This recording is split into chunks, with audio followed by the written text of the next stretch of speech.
At face value, A Promised Land by Barack Obama is his memoir recounting his early years to the end of his first term as president. In A Promised Land, Obama candidly recounts his experiences of growing up in Hawaii, his tenure as a Harvard law student, early campaign organizer days in Chicago, his run for Senate, his presidential campaign, choosing his cabinet, trying to fix a Depression-era economic crisis, meeting for and authorizing Operation Neptune Sphere, the mission to kill Osama bin Laden. But at its core, this memoir is a bet, a challenge, and a vision. Not only was Obama running to be the first African president, but he also believed in the radical power of change. As he recounts his younger self, working tirelessly for his campaign for the Senate, he hoped to build policies that served Americans, a promise that he could not lose himself in the den of lions that characterizes Washington, and be a voice to fight against deeply ingrained inequality. Now, how did Obama become a voice of change and build a powerful campaign of hope? How did he stay true to the person he hoped to be throughout his 8-year stay in the White House? Here are 7 lessons from Obama's first presidential memoir that can be applied throughout your daily life.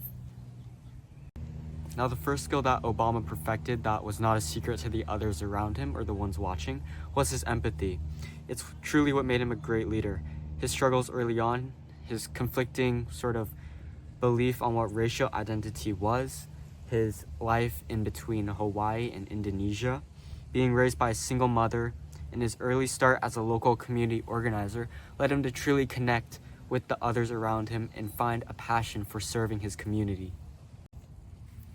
So now, when he entered his career as a senator, as a president, he truly believed in building policies that represented everyone in America. Now, in order to absolutely represent Americans, he did and took extra time to listen and read letters that were sent to him. He always made a habit of visiting veterans who were injured in combat. He always tried to speak to people and tried to put himself in the shoes of how his policies would even affect them. Now, the second lesson that is also similar to empathy is the importance of perspectives. He remarked that generals were more hesitant to deploy the military over citizens as they have witnessed firsthand the emotional weight and the struggles that their soldiers have to go through and the difficult decisions that have to be made as commander-in-chief. Throughout the book, he denounces this one-side stubborn politics that seems to wrap its grasp over both sides nowadays, this belief that it's an us versus them mentality. Outside the White House, he remarks how political division can easily build into dangerous extremism or nationalism. He talks about Al-Qaeda, the West Bank, and how young people are sort of radicalized by fear. They're radicalized by closed perspectives to carry out the blinded views of people above them. Throughout this memoir, you can feel the importance Obama hands to the extraordinary people around him, his advisors Emanuel Rahm, Hillary, Joe Biden, McCraven, and Pelosi. It appears that Obama has more joy recounting the experiences he had with others rather than the events of his own presidency.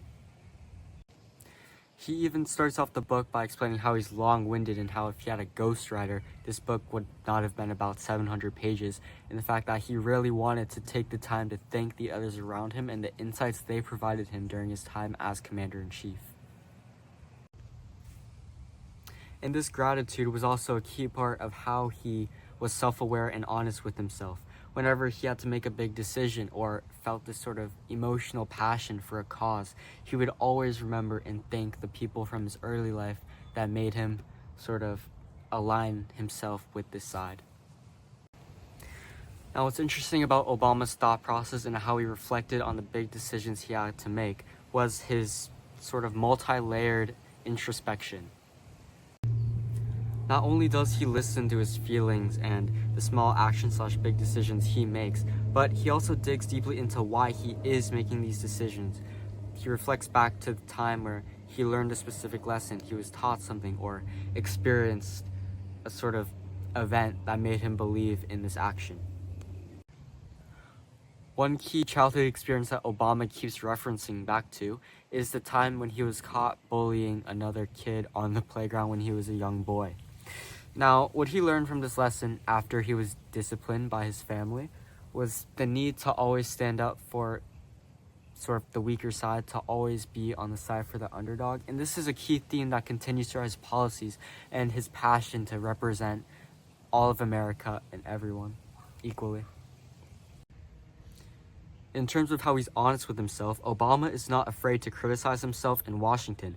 At times he felt uncertain about his motives and desires, sometimes feeling that and questioning if he was just in Washington for his own personal power and ego, or the feelings of anxiety and hopelessness.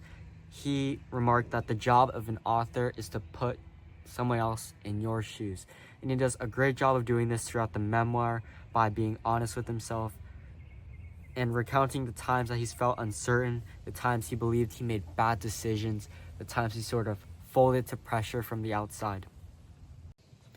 Now, when striving for progress, tradition must not be seen as a barrier towards forward thinking, but rather a tool and a base to start off of. As Commander-in-Chief, Obama believed in the Constitution and America's founding virtues such as equality, upward mobility, democracy, and freedom. These values set the stage for future progress and must not be misinterpreted in order to achieve progress. One instance of avoiding a clouded devotion to tradition is Obama's stance on foreign policy in the South China Sea. Now, he describes how many conservative thinkers follow a muddled view of America's role in the region. When criticized for his work to aid in sort of the development of Southeast Asian countries, Obama referred back to America's core values. He did not sort of misinterpret America's role as a sort of supreme hegemon in the region that instills their sort of thought process and terms on other countries, but rather a country that aids in others' progress and works for more social mobility. So overall, Obama did not understand the criticism coming from the conservative base over helping and aiding progress in other countries because he did not believe in America being this sole superpower who pushes other countries down to remain on top. He referred back to tradition. He referred back to America's core principles of instilling democracy, political autonomy from large, powerful countries, and allowing for individual progress and social mobility inside of countries. Now, one key aspect of Obama's philosophy for progress and change is the belief that idealism and realism can both coexist at the same time, and they must be combined in order to achieve further growth and progress. Throughout the memoir, Obama reaches into his vision of what America can be to make further progress in the real world. His bet that he is making to himself is that he could be a voice of change in progress for racial and social issues and changing the overall atmosphere of American politics.